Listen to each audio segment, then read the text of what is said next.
Hi everyone, it's Margaret here with 60 and Me. Hope that you're doing great this morning. I'm always so happy when I sit down to do these videos and know that there's a community of women out there who feel that you're part of a family here. You know, that we've got something that brings us together. Our age is one thing, but it's more than that. It's just our desire to live life fully in our 60s, you know, to just sort of overcome all these things that have held us back and just to live a full and happy life. And I just think that 60 and Me is a very unique community. We've got over 500,000 women now who come to our website, and I just feel personally like we have given so much of ourselves to each other, and we've made a commitment over the last 5 years to be here for each other. So I thank you for the comments that you leave, the beautiful things that you say to me. It really does mean a lot, and I thank you for that.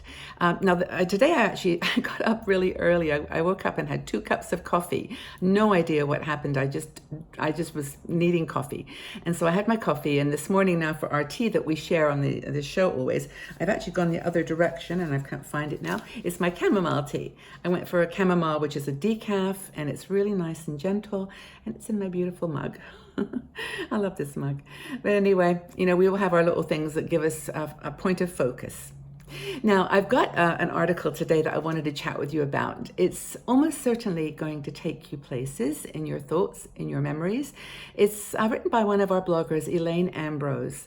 And when I read it, it certainly brought back a lot into my mind. And so I thought, you know, what holds us back in our lives? What keeps us from doing the things that we love?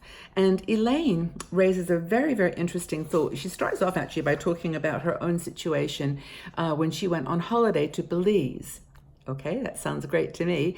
But she went swimming and had a panic attack because she remembered when she was a child, she almost drowned. She had a situation, she was very young, and I think she fell in the pool or something happened, and she was, you know, really seriously close to dying.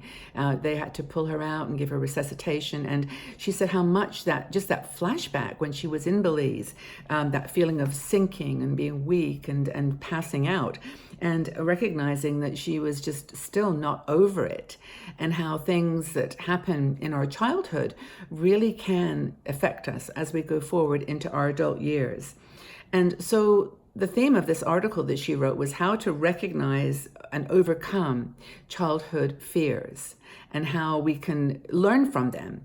And if they've been things that have gone on perhaps for some time, and a lot of us, I don't mean to pull on these memories, but have had very difficult childhoods.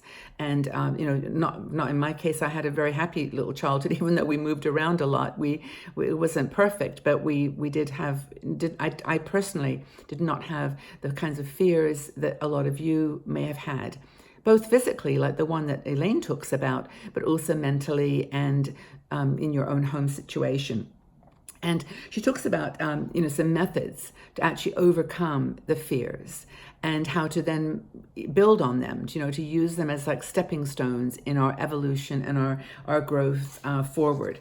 Now, I was just trying to think that were there any situations in my childhood that I had fears about? And the only one I can remember, and this is actually very interesting because I was just thinking about it the other day in an indirect way. When I was a child, we didn't have we had very little money, and we actually all slept two brothers and I slept in the same bed, and we only had 2 rooms. My mom and dad had 1 bedroom, and then the kids had the other room. And then for a long time, we all slept in the same bed, and we actually shared the same space. And so when I got a little older, I wanted to have my own place. I wanted to be by myself. So I always slept on the sofa. And I decided that I'd always take my blanket and I would go and sleep on the sofa in the living room.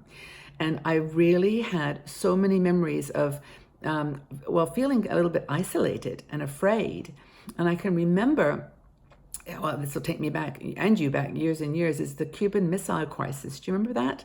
When there was a moment in history where we were just on the verge of a world war. And I remember my mom and dad went out to have a drink. I don't blame them.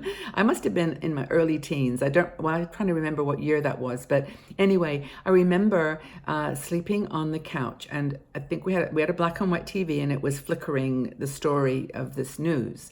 And I remember being so terrified of what was going to happen and associating that with sleeping on the sofa.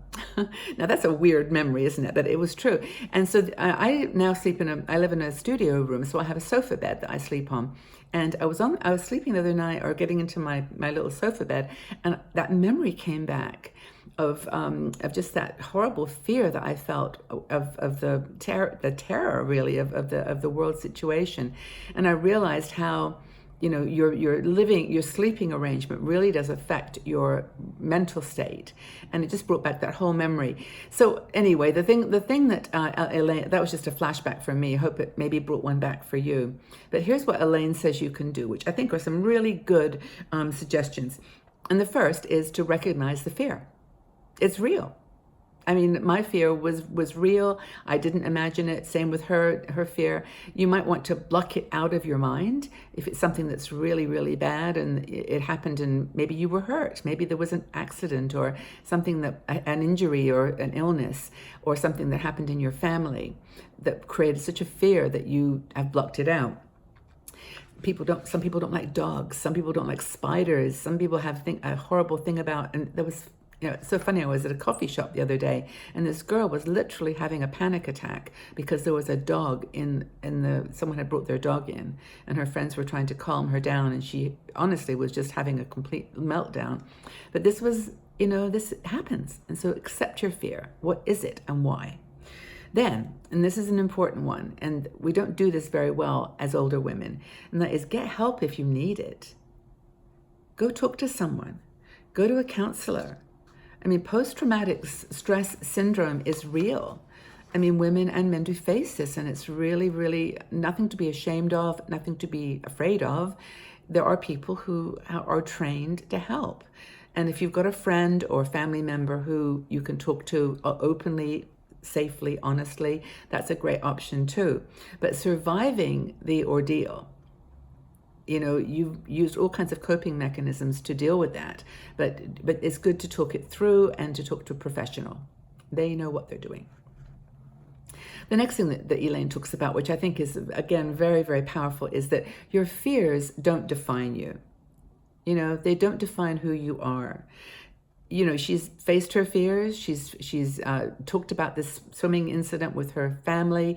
She's done things to challenge her fears with them. She's gone on swimming trips and, gone to, I think her sons, actually, she said, both ended up, one is in the military, I think, in the Navy, and the other one is a swimming instructor or lifeguard, or has been. I can't remember the exact detail. But read the article. It's actually a very, very good article about one woman's story about her childhood fears. And she said she's actually her fears have given encouragement to her children and to other people that she's talked about, because for her it was very, very powerful and real. Isn't that amazing? Really interesting story. But guess what I'd like to ask you, have you overcome any childhood fears? And what did you do? How did you deal with them? Have you ever been really, teased about being afraid, or has anyone ever sort of made it difficult for you to get over that fear?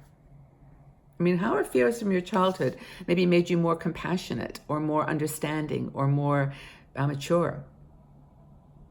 So if you're comfortable, let's talk about childhood fears. Let's talk about things that you've overcome, things that you've dealt with and how you dealt with them and how they've changed you.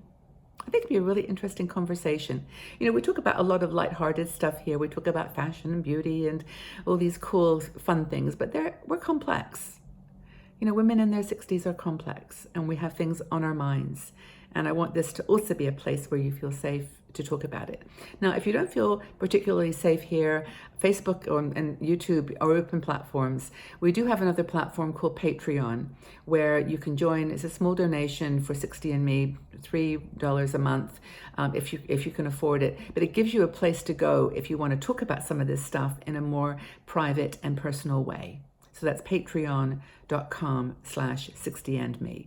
And we do truly appreciate every single person who is able to help. But it helps you too. It's a place for friendship. It's a place for safety, and just somewhere cool to go. So it's patreon.com/60andme, patreon.com/60andme. So I hope that you're doing great, everybody. Please leave your comments about your childhood fears. Let's all share with each other. And I look forward to chatting with you again really, really soon. Take good care of yourself, and we'll talk again later. Have a wonderful day. Bye for now.